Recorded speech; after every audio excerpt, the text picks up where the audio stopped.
In this lecture, we're starting the process of having a projectile fly at the player like that, based upon where the player is in the world. So let's get started. Let's start by creating an object that is going to fly at the player. I'm going to right-click in the hierarchy, create a 3D object. This time I will create a sphere, which is a big old circle-y thing, and I will rename it to be what? Bullet or ball or projectile. I'll call it projectile for now. It's a little bit dull, but projectile, just so you and I know this is the thing that we want to have flying at the player. And I'm going to put this over to the side and up a little bit so we can see the trajectory of it going flying towards the player when we implement that. Next up, we need a script. So I'm going to right-click down in my project area, right-click, create a mono behavior script, and I'll call this fly at player.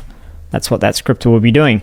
Let me give you a little bit of context for a couple of things we'll be talking about. First of all, what's a vector 3? Essentially, a vector 3 is a position in the world. It contains values for x, y, and z, and we've been using vector 3s for our movement. You see over in our move player, we've got transform.translate, x value, y value, and z value. Within the brackets here is a vector 3. And we can store a vector 3 as a variable. It's one variable, for example, position, that contains 3 values, the x, the y, and the z, within that one variable. So it's an interesting concept when we first come across it. In the past, we've been thinking a variable equals a thing, one variable, one thing. But in this case, one variable needs to contain 3 things, the value for the x, the value for the y, and the value for the z. And the way we'd write that, if we're declaring this variable, would just be the type, which is vector 3, and the name, which we would possibly call position. What we're also going to be playing around with is the move towards method, which is pretty neat because we can use move towards to make an object move towards a specific point in the world. I can hear you, after I said that, I can hear you saying,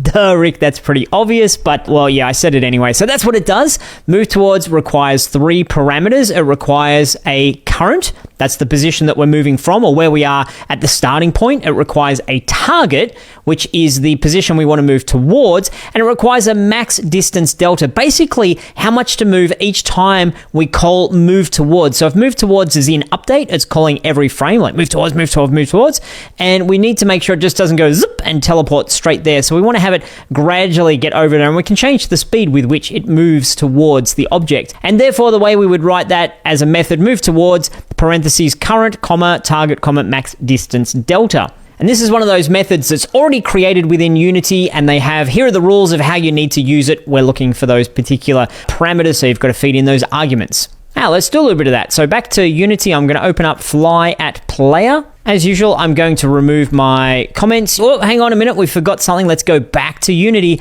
Let's actually put the fly at player script on top of projectile. I forgot that step. I dragged it over the top, or you can add the component, add it in here so you can see, yep, there it is now. Okay, so now when I'm talking about this thing, I'm talking about the game object that this script is living on. It's only living on one particular game object at the moment, which is projectile. Within update, I'm going to access my projectile's position by starting off in update by typing transform.position. So we're accessing the position from the transform component, and we're going to put a new value into my particular position, and that new value is going to be using the move towards. The way we write that is vector3 dot move towards parentheses. So far, so good. We've got our method.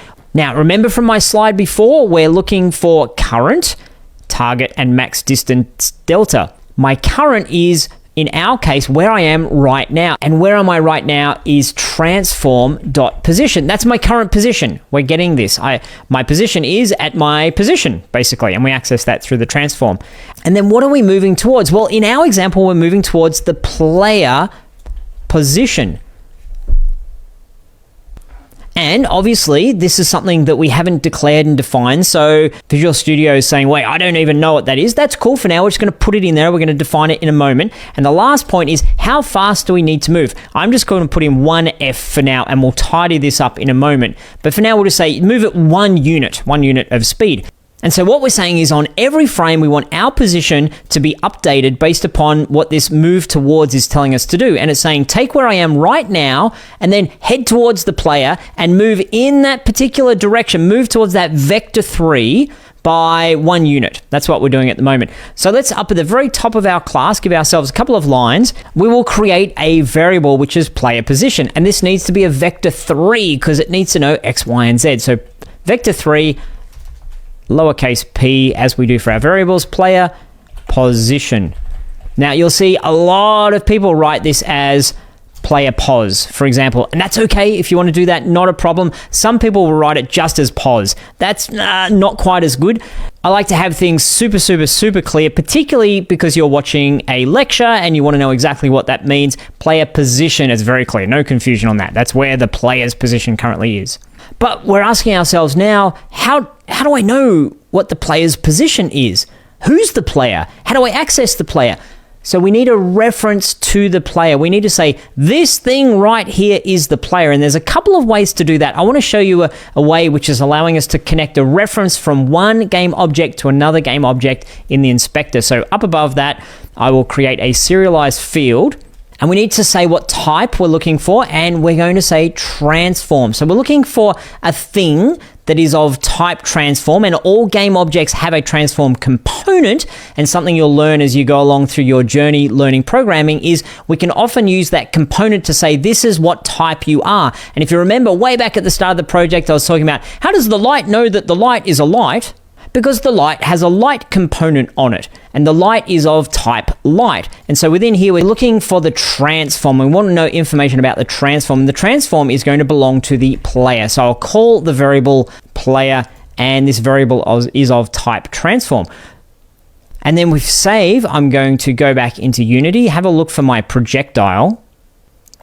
On my projectile, you'll see that we have, under our fly at player script, we have player, and in here's none. I can either click the little selecty box here and select player, or I can go over to my hierarchy, find the player, dodgy the player, and drag that over into that box there. Now we've made a connection between this is the player and this is the projectile, and the projectile now knows, oh, you're referring to that game object. So this is making a reference to the player within our projectile game object, or more specifically within our fly at player script. So you can see in here, within this particular script, it now knows because we've made a reference here to a different game object that we're calling player. And in particular, we're interested in the transform of the player. And so now within start, we can define where the player is. And the reason it's in start is saying as soon as this script comes to life, so as soon as something happens in our game that says, hey, projectile, wake up and do your thing, it's going to say, oh, okay, cool, where do you want me to go? And we're going to say, go to the player.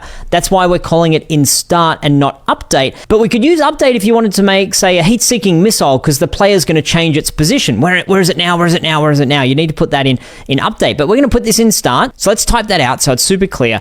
Player position. Where is the player right now? What's the value? What's the vector 3? The vector 3 of the player. Where in the world is the player? And that is going to be player. So we're referring to this particular game object, or in this case, this particular transform of that particular game object. Dot transform dot, and can you figure out what the last part of this equation is? What's the last bit of this? Player.transform dot position, semicolon. Now, down in our update, we're saying my position, in other words, the position of the projectile, is going to move towards where I am now, towards the player at a rate of 1. Let's save that up, back over into Unity, and let's see if this projectile goes towards the player when we click on play. Ready? Play. Bam! It goes straight there, and it went real fast. So straight towards it.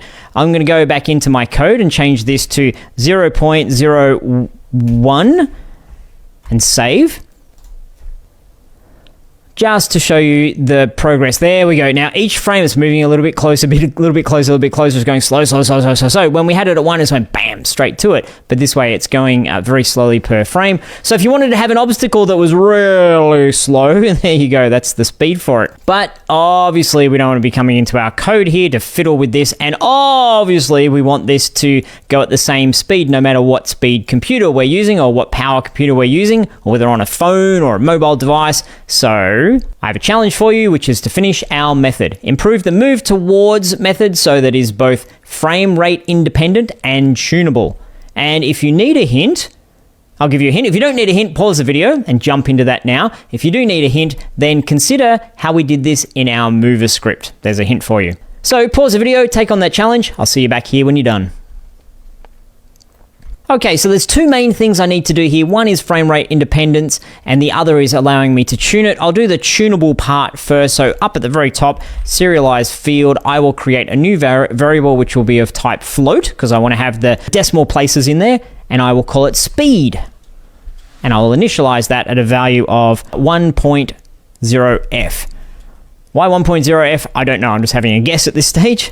Now, within my transform.position, etc., instead of 0.01f, I will change this to be Time.deltaTime, if you remember that, multiplied by speed. Now, because I've got my screen zoomed in, super zoomed in so that you can see it nice and big, it's very difficult for us to read that. And as we've talked about in the past, white space doesn't matter, so I could do something like this, transform.position equals, and then that. That's exactly the same thing as doing it like this, but it's not fitting on my screen, so I will do it like that so that we can see exactly what's going on. I'm going to hit save, back over into Unity. We should see that we could modify on our fly at player script. In here, we can modify the speed. Yep, it's currently at 1. If I click on play, how fast does it go? Way too slow. So I'm going to try 10. Boom, that's pretty good. That's not too bad. It's going to depend on the particular game object. We might have something that's closer or further away, and we might want to change the speed. The great thing about this object-oriented programming that we're doing is that we can have this script, where is it, fly at player, we can put that onto multiple different objects. So we can have multiple things flying at the player. We can change the speed so that they're all different. But the idea is we wanted an extra tool in our toolkit. So now we've got the spinner, we've got a bunch of other things. We've got the fact that I made a change, but I did it in play mode, so it didn't stick. I'll go back and do it outside play mode because I wanted to make my point that we've now got a new tool in our toolkit, a new weapon in our arsenal, a new thing to play with in our playground, which is objects that fly at the player.